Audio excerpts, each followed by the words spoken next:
Yes, we're in our superpower series. So I've got to start because, summer blockbuster superhero movies, whether you go to them or not, Mm-hmm. probably, I don't know, maybe your oldest daughter's into them. I don't know. It depends. Who is your favorite superhero and why? Oh, favorite superhero. That's a good one.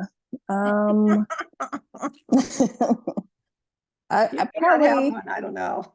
yeah, I don't know if I have a favorite, but I'll just say Wonder Woman. Okay. Of Just course, because she's, I'm going to ask. Okay, here we go. You're going to tell me why. Okay, why? yeah, just because, a strong woman, of course. It just, she is a picture of female empowerment and just, Hmm. so that's Yes. what I got. Yeah. Yes. That's yeah. There's no more that's needed. That's the picture right there. And I chose her for mine too. Just so Did you you? know. Yeah, I'm in good company there. Okay, Yeah. if you were a superhero, what superpower would you want to have? Okay, so I would probably need the superpower of being able to read people's minds, Okay, why? which, um, but just because the simple fact that I'm an overthinker and I like, Ah, I'm always like, sometimes I assume what someone's thinking and they may not even be thinking that, but, in my people pleasing, reading the room personality that I have, I just kind of assume what they're thinking. So it would just be, I don't know, it'd just be nice to really know what they're thinking. Oh, I like that reasoning. I like that reasoning. It'd be nice to really know what they're thinking. Yeah, exactly. Uh-huh. Okay. All right. That's a Yeah. good And one. then, and I just thought of a quote and I can't think of who it is by, but the quote, what other people think of you is none of your business. So Yes, I've heard that. I'm not sure who said it. We'll find I out. believe it was a first lady, but I can't think of who it was, and I don't want to say the wrong name. Oh, yes. That is so interesting. And wouldn't it be, I mean, I guess I'll speak for myself. I think I'd like to work more towards this idea that it is none of my business what they think. I mean, and that Right. comes back to being, we've talked in the past about being, confident in who you are and courageous in who you are and caring less about what people think because yeah, this is the reality of it. This is the reality of it. Yeah, so I'm like, maybe I don't want to be able to read people's minds. Oh, that's funny. That is so funny.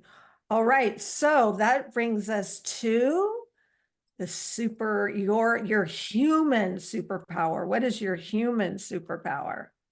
Okay, so I thought about this one, and first, first thing comes to mind, and I think I even said this in the book, that writing is my superpower. It's my way to express myself creatively, be able to say what I want to say when I can't find the words to communicate it through speech.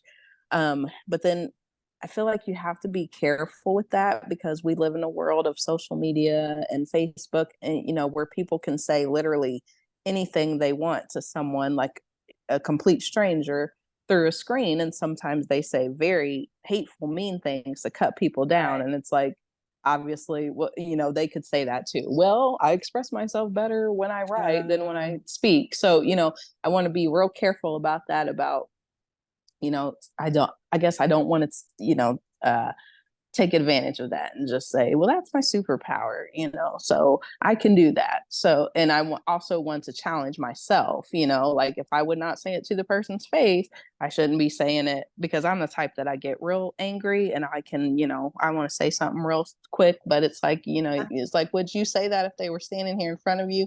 And if not, then you shouldn't be typing it, you know? So, so that's kind of a Oh, superpower. I mean, but I no, was that's also, good. That's good. That makes a yeah. lot of sense. And then, so I kind of settled on, I think, advocacy, like being an advocate for myself and for other people. Um, because I feel like like for instance, just like if there's a parent group and we're not liking an organized sport, you know, how they're running this organized sport, and we're kind of complaining behind closed doors, complaining to each other, everyone's kind of got the same complaints, but no one's speaking up about it, then I'm the one that's like, hey, everyone feels this way. Somebody needs to speak up.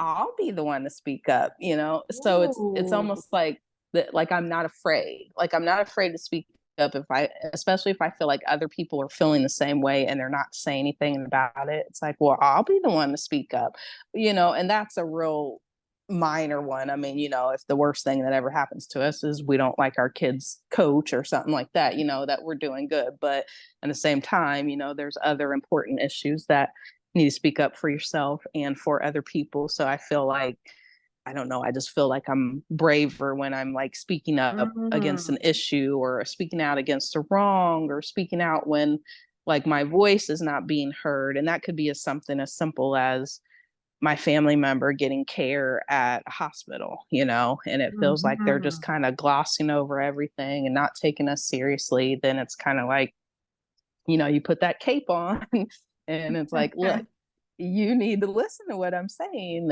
And sometimes it, I think sometimes I kind of, I don't know, I kind of shrink myself down and like, I don't know, maybe make myself small or may not seem like I know what I'm talking about. But then it's like when you kind of sense like they're not taking you seriously, you know, then it's like, okay, I need to let you know that I do know what I'm talking about. And, you know, you are going to listen to me. So Right. sometimes it kind of forces me out of my shell. Like, no, don't make yourself small. You know, you need to, because sometimes, unfortunately, we live in a world where people are kind of self centered and self absorbed. And I think if you don't, if you're not certain or don't appear certain and don't feel sure of yourself, then they pick up on that and they do kind of, you know, Ah. they don't take you seriously. So, Ooh, oh, that's interesting. That's really an interesting point that other people might sense that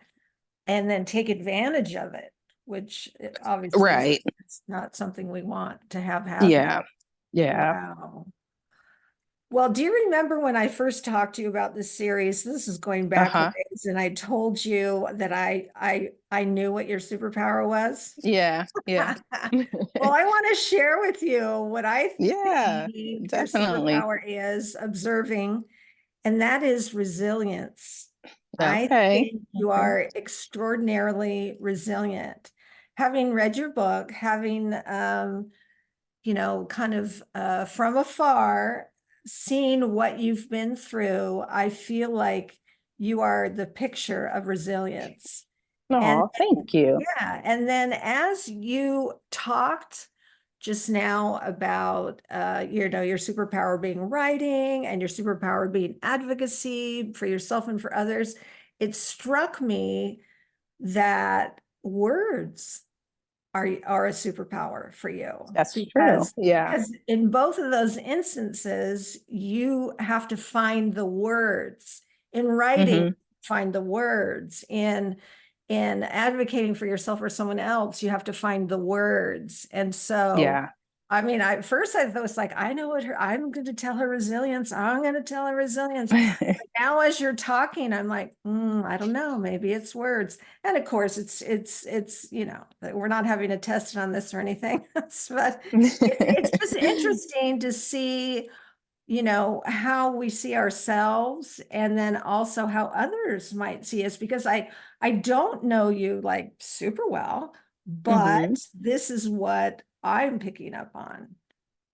Yeah, well, that's yeah, I do like that, and I remember that, and I was going to ask you like, what do you think my superpower is? Yes. Well, what I've been doing is um um with almost all the guests is coming like something comes to me, and so after we talk for a while, then I say, can I tell you what I think your superpower is? And then say what sort of what I've observed and what I think it is, and just have you try it on. And that's a really cool thing that I worked in education, and something that I would teach to the teaching artists that I worked with was, if you get feedback, try it on. If it Yeah. fits, great, keep it. And if it doesn't, then you can, take it off and discard it, just like you would Right. if you were trying some clothes on. So I think it's kind of cool to sort of try on different things and say, oh, I guess maybe I am a little resilient. Yeah. And now that you say that, I think about, so when I was first like getting ready to release my book, I was all about clothing with words on it. If it would like maybe a blazer or shoes, they had these like knee-high boots that had, it looked like magazine writing on them. Well, I didn't get the knee-high boots, but I ended up getting some like stiletto heels. So I'm like, there's my cape, the There are words your with the words. Yeah, heels. I love that. There are your words. I love that it came right through your clothing. That's how words are for you. I Yeah. just think that's absolutely beautiful. Is there anything you feel like we didn't get to touch on before we wrap up here? No, I don't think so. Okay. All right. Well, it's an ongoing gift to have these conversations with you because I leave feeling really like full, like after a really great meal and dessert, because dessert is part of a great meal as far as I'm concerned. And then just like, oh, I just feel really fulfilled in a really great way. So I thank you for setting this time aside. And I know you worked all day, so thank you for rallying and spending this time. I appreciate it.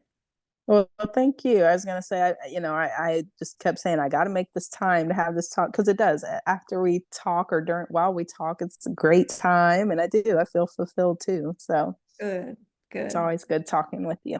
You too, Sarah.